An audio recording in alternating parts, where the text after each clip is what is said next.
Talo falava malo le soifua, a e o tele I asaina le filifili o le vausa, e mua ona o whaatulo le paia ma le mamalu, o lo ingoa o Sofia le fineali I tuitu, o lo tama o Reverend Etiloma mulianga tele, mai malie sa fata masanapu, o lo tina o Taniala Epa le fineali I polo malo mulianga tele lauvi, mai ale pata manofoali I masi umu. O lo toalua o Makotoitu, e toatolu le mawhanau o Miles Noah, Evan Etiloma, ma Cairo Tusa Emo. Kia ora koutou everyone.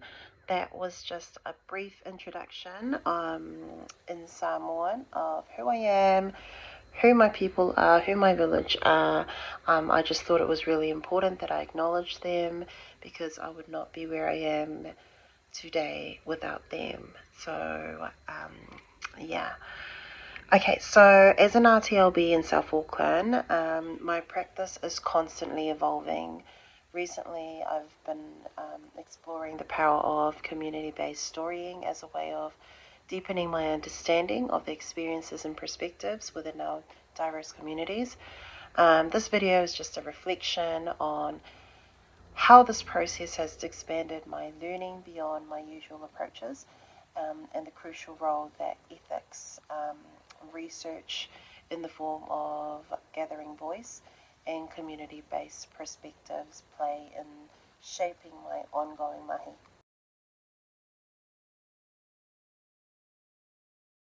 Community-based storying has pushed me beyond traditional assessment and intervention modules.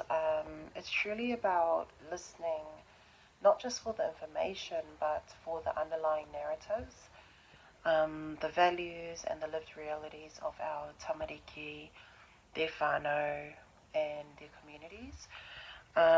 It shifted my focus from looking at a problem as an individual to understanding like the broader context and the systemic influences at play.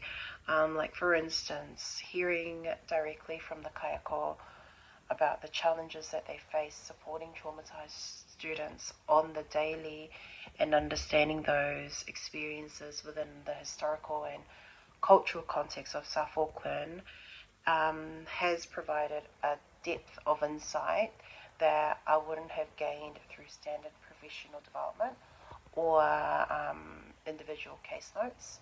It's moved me from a more individualistic lens to a more rational, community-centered.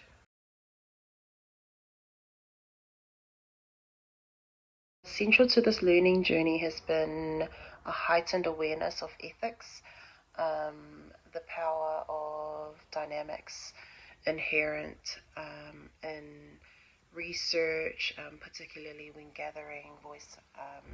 It's not about extracting information, it's about creating a safe space for authentic sharing, honoring story sovereignty, and ensuring that perspectives are represented accurately and respectfully.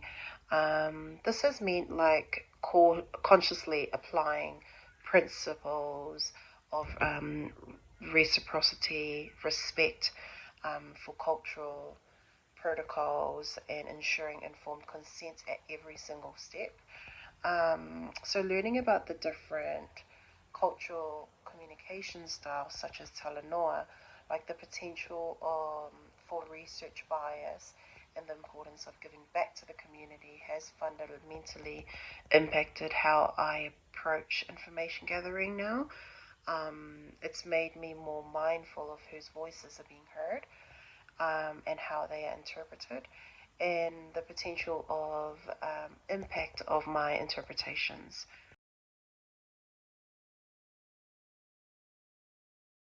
The rich tapestry of community perspective I've encountered through storying has profoundly shaped my understanding of effective learning and support in South Auckland. Hearing the strengths and resilience within our Māori and Pasifika communities alongside the challenges that they're facing That's really highlighted the critical need for cultural responsive practices. It's reinforced that learning support isn't a one size fits all model. Um, it also needs to be deeply embedded in cultural values and address the specific historical and social context of our region. This understanding informs how I collaborate with kayako, how I engage with whānau, and the types of interventions and support that I advocate for. So, for example, like recognizing the importance of whānau involvement in cultural practices like talanoa has shifted my approach to family engagement and problem solving.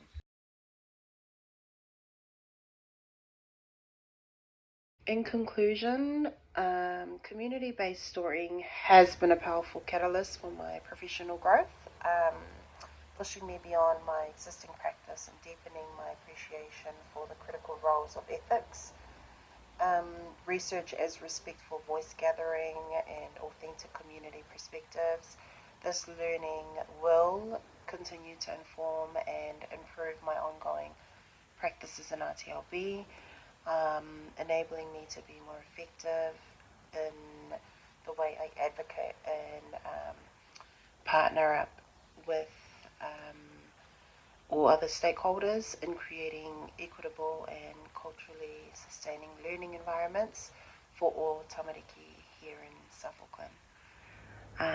Thank you for listening. Thank you for the opportunity. Whawhitai lava.